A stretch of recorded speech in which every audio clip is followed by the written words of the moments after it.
Hello friends, welcome to my YouTube channel. Chapter 7 से theorem 7.2 करेंगे। Angles opposite to equal sides of an isosceles triangle are equal. Theorem कहती है कि किसी isosceles triangle के अंदर जो इक्वल साइड्स होती हैं उनके सामने के एंगल्स भी बराबर होते हैं। यहाँ फिगर में आप देखिए ए बी सी एक आइसोसेलेस ट्रायंगल है। ए बी और ए सी ये दोनों साइड्स बराबर है, मैंने निशान भी लगा रखा है। तो इनके सामने जो एंगल्स है ना अपोजिट, जैसे AC के सामने एंगल B है और AB के सामने एंगल C है। तो जब ये साइड्स बराबर हैं तो इनके सामने के एंगल्स भी बराबर होंगे, ये थ्योरम है। अब इसको हमें प्रूफ करना है, तो पहले गिवन से स्टार्ट करते हैं। यहां पे हमें दिया हुआ है एक आइसोसेलेस ट्रायंगल ABC जिसके अंदर AB AC के बराबर है। तो यही चीज हमको यहां पे लिखनी है। N isosceles triangle ABC in which AB is equal to AC। ये तो इसमें गिवन हुआ। टू प्रूव इसके अंदर करना है ये जो अपोजिट एंगल्स है ये बराबर है। It means angle B is equal to angle C। Angle B को एंगल C के बराबर हमें दिखाना है। अब इसमें एक छोटी सी आपको कंस्ट्रक्शन करनी पड़ेगी। कंस्ट्रक्शन ये होगी कि इस एंगल A को बाइसेक्ट करना होगा। तो इस एंगल A को हम बाइसेक्ट करते हैं। एंगल A को बाइसेक्ट किया जाएगा और जो ये लाइन होगी ये BC को यहां पे इंटरसेक्ट करेगी।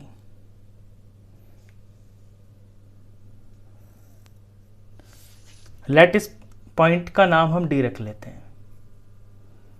तो एंगल A बाइसेक्ट हो गया, दो इक्वल पार्ट्स में डिवाइड हो गया। अब इसे लिख लेते हैं कंस्ट्रक्शन को।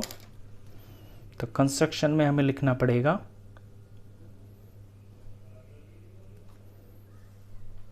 Draw bisector of angle A। Draw bisector of angle A which intersect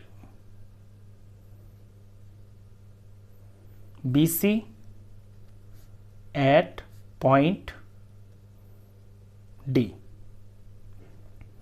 अब ये करने के बाद आपको इस ट्रायंगल के दो डिविजन्स दिखाई देंगे, यानी दो ट्रायंगल दिखेंगे इसके अंदर। एक तो दिखेगा ABD और एक दिखेगा ACD। अब इन दोनों ट्रायंगल्स को हम कॉन्ग्रुएंट प्रूफ कर देंगे। कॉन्ग्रुएंट प्रूफ करने के बाद CPCT का यूज करके एंगल B को एंगल C के दिखा देंगे। तो अब हम यहां पे प्रूफ स्टार्ट करते हैं। तो ये दोनों ट्रायंगल्स लेने हैं मेरे को। In triangle ABD and triangle ACD। नाम का इसमें आपको ध्यान रखना है। ऊपर तो आप कुछ भी नाम ले सकते हैं, लेकिन जब नीचे साइन के साथ में लिखेंगे ट्रायंगल्स को तो वो करस्पॉन्डिंग पार्ट के हिसाब से ही लिखे होने चाहिए। तो ये हो गया है ABD और ACD। अब इनके अंदर इस ट्रायंगल में ABD के अंदर AB बराबर और ACD ट्रायंगल के अंदर AC, यानी ABD का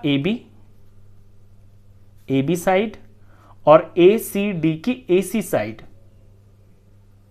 ये बराबर है। ये हमें क्वेश्चन के अंदर ही गिवन है।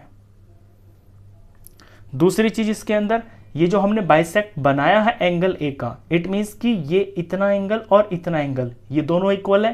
तो इन्हें लिख लेते हैं BAD एंगल, एंगल BAD इस ट्रायंगल का, और दूसरे ट्रायंगल का एंगल CAD, एंगल CAD ये दोनों बराबर है। ये हमने कंस्ट्रक्शन से किया है, तो रीजन में बाय कंस्ट्रक्शन लिखेंगे।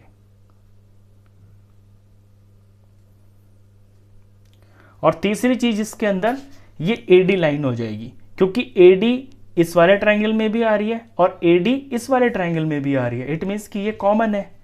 तो इस ट्रायंगल में भी AD आ रही है और दूसरे वाले में भी AD आ रही है, और ये चीज हो गई है कॉमन। अब यहां पे AB is equal to AC, ये थी side. Angle B A D is equal to angle C A D, ये एंगल है, और ए डी और ए डी ये साइड है। तो साइड एंगल साइड, इस कॉन्ग्रुएंसी क्राइटेरियन से ये दोनों ट्राइंगल्स कॉन्ग्रुएंट प्रूफ हो गए हैं। तो हम लिख देंगे therefore triangle A B D is congruent to triangle A C D. Reason जरूर लिखेंगे यहां पे, by S A S congruency criterion. अब जब ट्राइंगल्स कॉन्ग्रुएंट हो जाते हैं प्रूफ, तो उनके जो करस्पॉन्डिंग पार्ट्स होते हैं ना वो बराबर होते हैं। तो ए बी डी का एंगल बी, ये एंगल बी का करस्पॉन्डिंग पार्ट दूसरे ट्राइंगल के अंदर एंगल सी ही होगा, क्योंकि ए डी के हिसाब से देख लीजिए आप, ए डी दोनों के अंदर सेम है, दोनों के अंदर कॉमन है, तो ए डी के सामने एंगल बी है और ए डी के सामने ही एंगल सी है। तो बी और सी इसके करस्पॉन्डिंग पार्ट्स हो गए हैं दोनों ट्राइंगल्स के। तो तब यहां से हम लिख सकते हैं कि एंगल ए बी और डी, पहले पूरा लिख देंगे क्योंकि दो ट्राइंगल्स है ना ये, angle A B D is equal to angle A C D. और इसका रीजन भी जरूर लिखेंगे, corresponding parts of congruence triangle, short में सीपीसीटी। अब इसको हम अपना सिंपल फॉर्म में लिख देंगे, ये जो ए बी डी एंगल है ये एंगल बी ही है। So angle B is equal to angle, और ये जो ए सी डी है ये एंगल सी ही है, एंगल सी। बस हो गई थ्योरम प्रूव, तो हैंस प्रूव्ड। क्वेश्चन खत्म। नेक्स्ट क्वेश्चंस के लिए नेक्स्ट वीडियो में मिलेंगे, तब तक के लिए गुड बाय।